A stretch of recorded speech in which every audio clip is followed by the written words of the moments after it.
25 तारीख को high court में तारीख है। राज्य निर्वाचन आयोग को नोटिस है कि जवाब सबमिट करने के लिए आपके प्रश्नों का, तो 25 तारीख को धैर्य रखिए। 25 को जो निर्णय होगा कोर्ट का उसका पालन किया जाएगा। तो क्या अभी गठन नहीं होगा ओबीसी आयोग का? अभी वोटर लिस्ट का प्रकाशन नहीं हुआ तो गठन कैसे हो जाएगा? तो इसका मतलब है समय पर चुनाव भी कठिन है। अब कोर्ट का आदेश जो होगा वैसा किया जाएगा। और सर अखिलेश यादव कह रहे हैं 40,000 रुपए देंगे हर साल महिलाओं को। अरे न 9 मन गेहूँ हो ही न राधे का उन्हें जई हैं, न उनकर सरकार बने वाली है, न 40,000 मिली।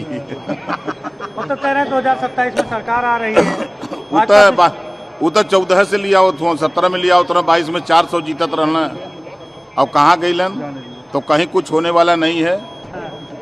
सर संजय निषाद आपके सहयोगी हैं और रो रहे हैं, बड़े भाई हैं, कह रहे हैं वो कह रहे हैं कि समाजवादी पार्टी में हमारे लोगों का उत्पीड़न होता था। ये बात वो कह रहे हैं।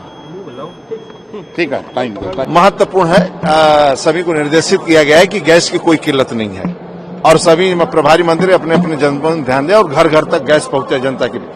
आज और इस प्रकार की जो घटनाएं होती हैं उस पर नजर रखें, क्योंकि हमारे पास क्राइसिस नहीं है किसी को लेकर।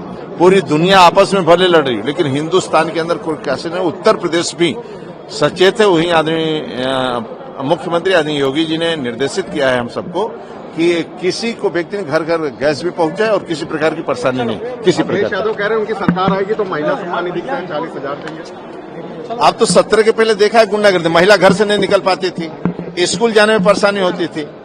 5 बजे लोग दरवाजा बंद कर लेते थे, छतों पर बैठ जाते थे। आज सुरक्षित है, 12 बजे रात को भी घर से बाहर निकलती है जाती है। आज गरीबों को सम्मान मिल रहा है, किसान आत्मनिर्भर हो रहा है, महिलाएं और अपना जब चाहे तब बाहर निकलती हैं, व्यापार कर रोजगार कर रही हैं और गरीब खुशहाल हो रहा है। तो आज हमारा शासन है, कानून का राज है। आदरणीय योगी जी के नेतृत्व में जो 9 साल हमारा हुआ है वो गरीब कल्याण योजना है। चाहे सड़कों का जाल हो राज्य के अंदर, चाहे रोड की कनेक्टिविटी है। पहले एटा उटा जाने में लोगों को देखते थे आप 5-5, 6-6 घंटा कम और ऊपर से टूट जाता था। आज 3 घंटा में लोग एटा पहुंच जाते हैं। आप पूर्वांचल जाने के लिए देखिए, बुंदेलखंड एक्सप्रेस देखिए, आज लोग 3-4 घंटे में सफर करते हैं। आलस नहीं आता है, पहले लालच आता था, लोग जाते नहीं थे।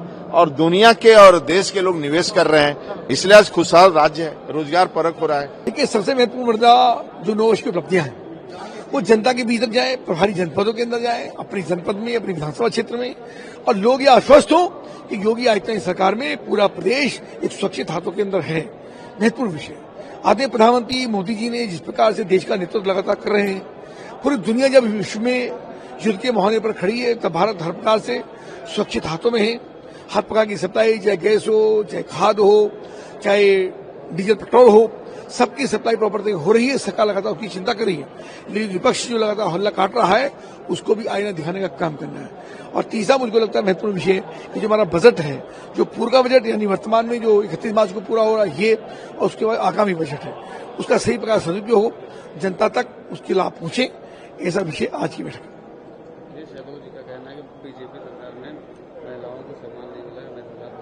अब इनकी सरकार में कितना महिला सम्मान मिला? सब महिलाएं बेटियां जानती हैं कि अखिलेश जी की सरकार में कैसा महिला का उत्पीड़न, व्यभिचार, गुंडई, लूट और महिलाओं की सुरक्षा का माहौल, उनके चेहरे पर तनाव। कोई बेटी अगर ट्यूशन पढ़ने जाती थी तो माता की धड़कनें बढ़ जाती थी, बेटी नहीं आई। तो अखिलेश जी के इस फार्मूले में जो झूठा पुरिंदा अभी तेजस्वी यादव लोगों ने देखा है, एक नौकरी का लालच देकर के जनता ने और उनको धरातल पर लाने का काम किया। अखिलेश जी की भी उसी प्रकार का हालत होने वाली है, जनता उनकी बहकाई में आने वाली नहीं है। मैं ये तो माननीय खन्ना जी अभी प्रेस कर रहे हैं, आप उनसे पूछ सकते हैं, लेकिन मैं इतना बता सकता हूं कि 37 प्रस्ताव आए थे और लगभग सभी प्रस्ताव पारित हुए हैं, जिसमें एमएसएमई के 12 प्रस्ताव थे, आवास विकास के 6 आपके पीडब्ल्यूडी के 6 प्रस्ताव थे, ऐसे और विभागों के कुछ 1-1, 2-2 करके प्रस्ताव थे। ज्यादातर प्रस्ताव भाई इंफ्रास्ट्रक्चर को लेकर के था। एमएसएमई में जो अपने औद्योगिक पार्क बनना है, वहाँ की जो सड़कें, बिजली, इसको ठीक करना है, तो ये उत्तर प्रदेश के रोजगार का सृजन का काम करेगा।